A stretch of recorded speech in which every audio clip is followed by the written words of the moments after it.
అంబో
దీనిని మనం వెళ్ళే గుర్రాల చప్పుడు, గుర్రాల వాళ్ళు హుషారుగా వేసే కేకలు తప్ప మరేమీ వినిపించని కమనీయంగా కనులకు కనిపించే సుందర దృశ్యాలు, అపురూప సన్నివేశాలు ఇలా ఎన్నెన్నో ఉన్నాయి.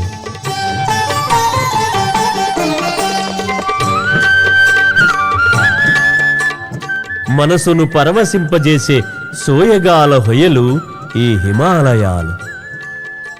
హిమగిరి కన్య విన్యాస రంగవేదిక పైన వెన్నెల కుప్పలు ఈ మలయ పర్వతాలు.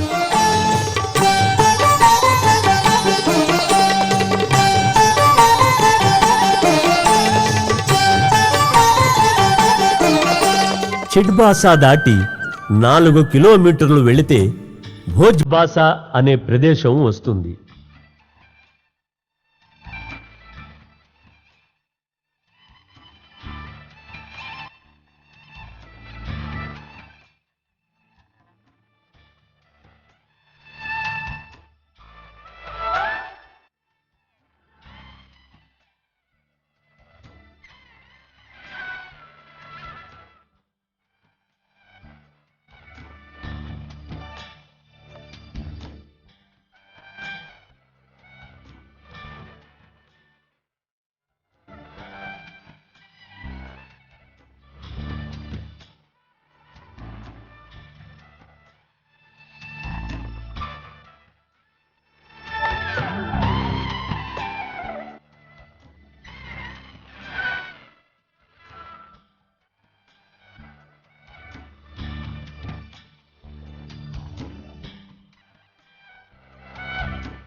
ఇక్కడి నుంచి చూస్తే ధవళకాంతులతో ధగద్ధగాయమానంగా వెలుగొందే మంచు పర్వతం కనపడుతుంది.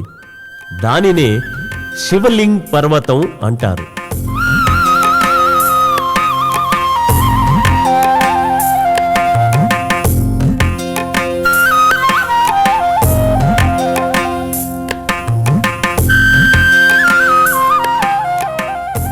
నీలవర్ణ ఆకారం, ధవళ పర్వతాలు, భోజవృక్షాలు ఇక్కడ కనిపించే దృశ్యత్రయం. భోజ చెట్ల ఆకులను దక్షిణ దేశంలోని తాళపత్రాల వలె ప్రాచీన కాలంలో వ్రాతపత్రాలుగా వాడేవారు. ఇక్కడ కొద్దిసేపు విశ్రాంతి తీసుకుని మరల గోముఖంగా భక్తులు యాత్రను కొనసాగిస్తారు.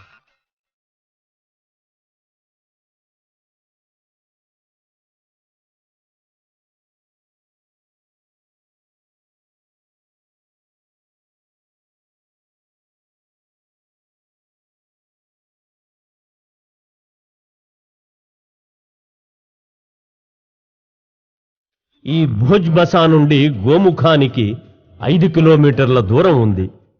ఇక్కడ నుంచి అందరూ నడుచుకుంటూనే వెళ్ళాలి. ఎందుకంటే గంగా భూమిపై అవతరించిన ఈ పరిసర ప్రాంత పవిత్రతను కాపాడటం కోసం ఇక్కడి గంగోత్రి నేషనల్ పార్కు వారు ఇలాంటి నిబంధనను విధించారు.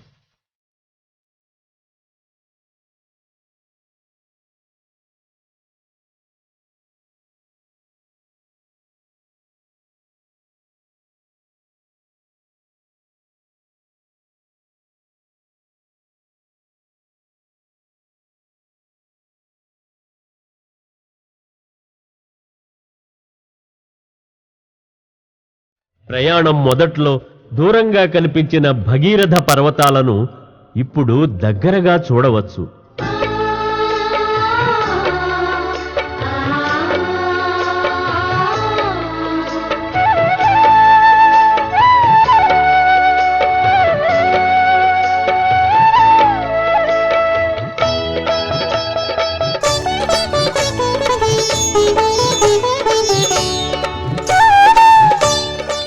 కొద్దిపాటి దూరంలో కనిపించే హిమగిరులను మేరు సుమేరు పర్వతాలని ఇక్కడి వారు భావిస్తారు. దీని వెనుక అసలైన గంగానది గ్లేసియర్ ఉంది.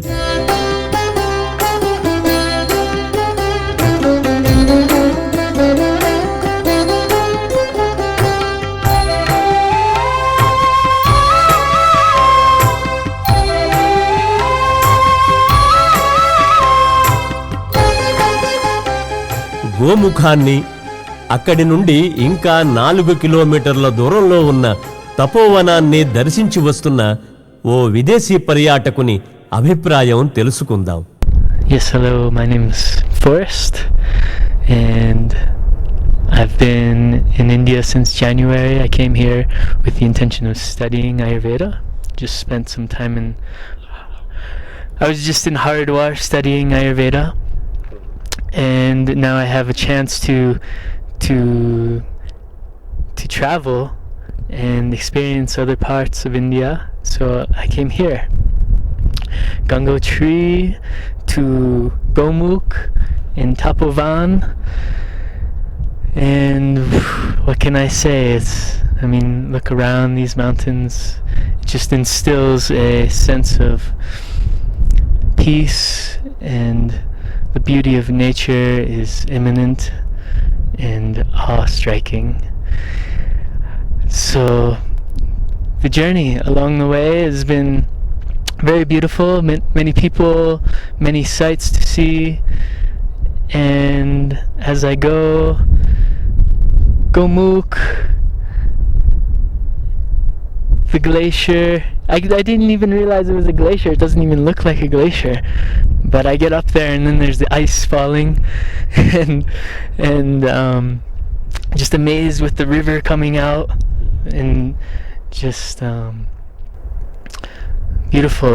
So I had a guide to take me up to Tapovan first before I came down to take a dip in the river, which I just did. And Tapovan is another place that you really have to make your way across the glacier and slowly through the rocks and very, very much paying attention the whole time.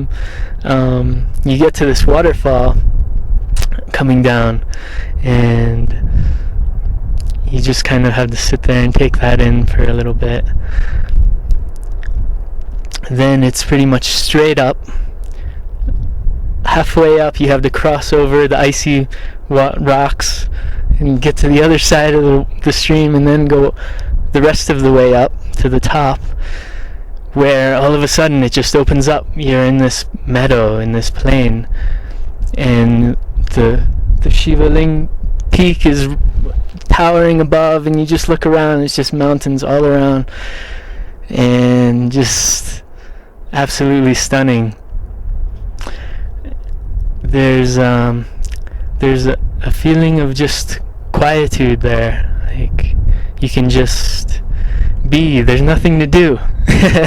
There's nothing to do. You don't have to, all these thoughts of what we need to do, they just and that was somewhat my purpose in coming here, is just to let go of all this travel thinking, and just be for a little bit. So I had a couple days to be there, and there's a yes, in Tapovan.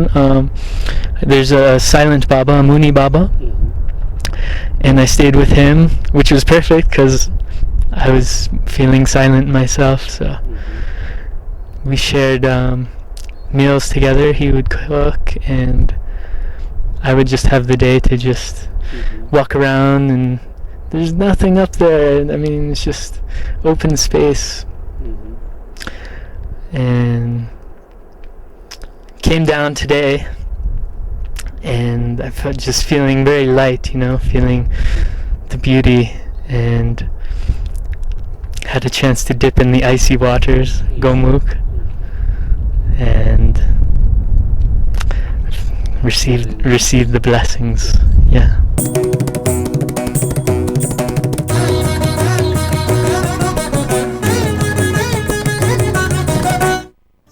అదిగో గోముఖం.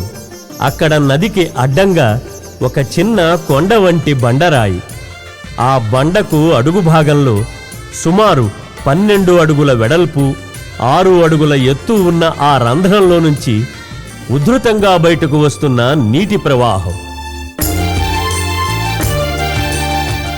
పవిత్ర గంగా నది. ఆ ప్రవాహ వేగానికి పెద్ద పెద్ద బండరాళ్లు కూడా కొట్టుకుపోతూ ఉంటాయి.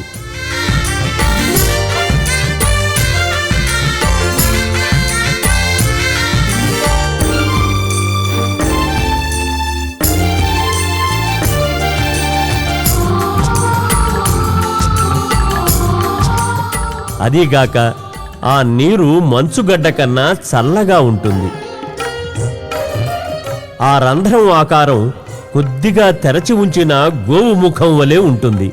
ఇది మనుషులు చెక్కిన శిల్పం కాదు, ప్రకృతి సహజంగా ఏర్పడిన సుందర రూపం.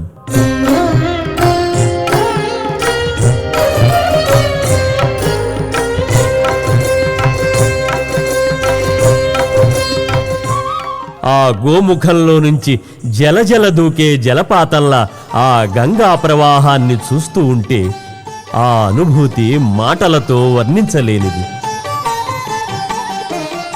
1,00,000 కూడా లభించని ఆ అనుభవం మనకు మాత్రమే కలిగిందన్న భావన మనలను మరో లోకానికి తీసుకుని పోతుందంటే అతిశయోక్తి కాదు.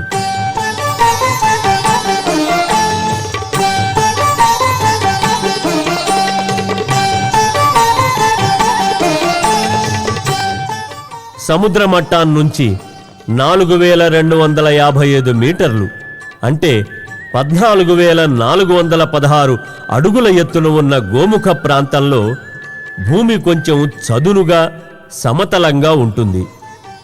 గంగానది గోముఖం దగ్గర పుట్టిందని చెప్పబడినా ఇక్కడ కూడా అది చిన్న కాలువలాగా ప్రవహిస్తూనే ఉంది. పరమపావన గంగమ్మ గోముఖ ఆకారంలో ఉన్న కొండ బిలం నుంచి మొదటిసారిగా మానవులందరికీ జలరూపంలో దర్శన భాగ్యాన్ని అనుగ్రహించే అద్భుత ప్రదేశం. అదే దర్శించండి, తరించండి.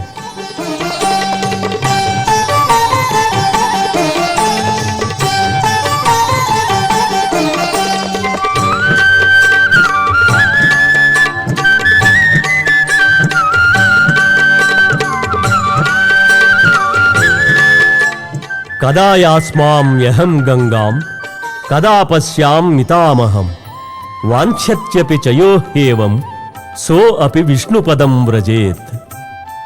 నేను ఎప్పుడు గంగానదికి వెళతాను, గంగానదిని ఎప్పుడు చూస్తాను అని భావించేవారు కూడా విష్ణులోకాన్ని పొందుతారు.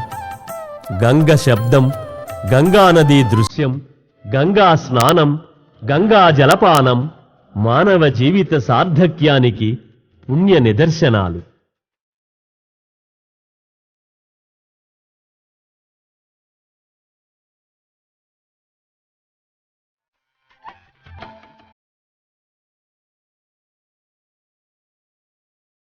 గోముఖం దగ్గర గంగానది ఆవిర్భావ రూపం మనోజ్ఞ గంభీరంగా పుణ్యదాయకంగా కనిపిస్తుంది. అయితే ఎక్కడ నుంచి గంగానది ఉత్పన్నమై ఈ గోముఖం నుంచి నిర్గతమవుతుంది అనే సందేహం భక్తులకు కలగవచ్చు. దీనికి సమాధానం కావాలంటే మరికొంత ముందుకు ప్రయాణం చేయాల్సిందే, సాహసం చేయాల్సిందే. మరి అదిగో గోముఖం పైభాగం నుంచి 4 కిలోమీటర్లు ప్రయాణం చేస్తే తపోవన్ అనే అద్భుత ప్రదేశం ఒకటి ఉంది. యోగులు మహనీయులు ఉండే పుణ్యస్థలం అది. ఆ తపోవన ప్రాంతమంతా మంచునీరు గడ్డకట్టిన బృహత్ లోయ ప్రాంతం. దీనినే గ్లేషియర్ అంటారు. దివి నుంచి భూమికి దిగి వచ్చిన గంగానది శివ జటాజూటంలో కొంతకాలం ఉండి తర్వాత భగీరథుని ప్రార్థన వలన పరమేశ్వరుడు అనుగ్రహిస్తే ఈ ప్రాంతానికి దిగి వచ్చిందని పౌరాణిక కథనం. గడ్డకట్టిన మంచు పలక క్రింద ఉన్న నీరు ఇలా గోముఖం నుంచి బహిర్గతమవుతుంది.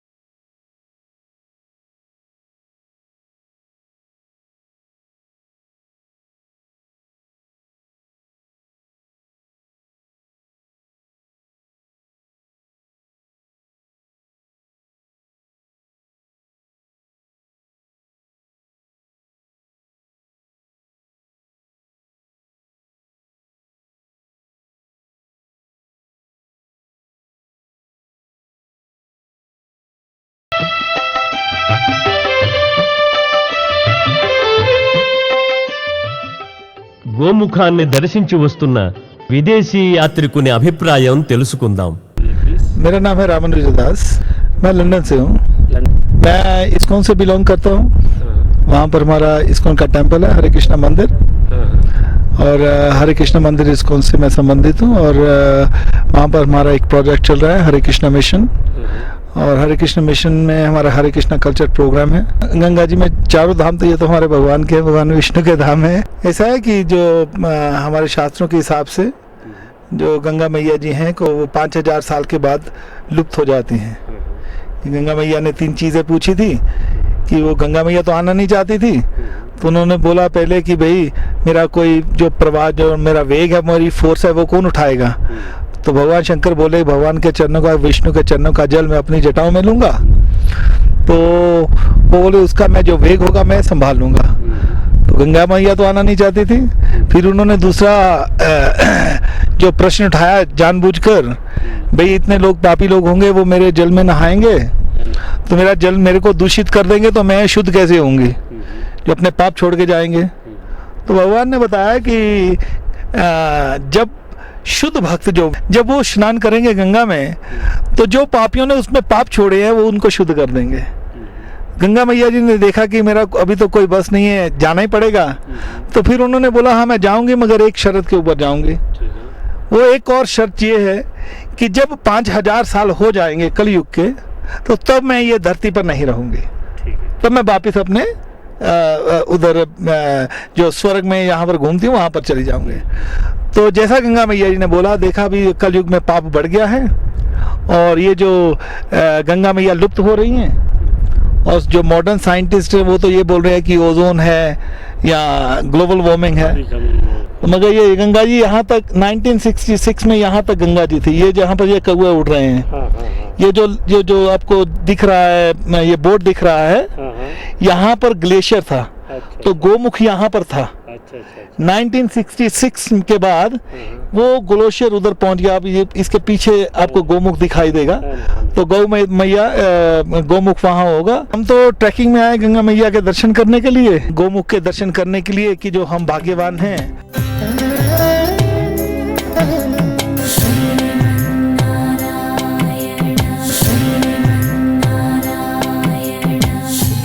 గడ్డకట్టిన మంచు పలక క్రింద ఉన్న నీరు ఇలా గోముఖం నుంచి బహిర్గతమవుతుంది.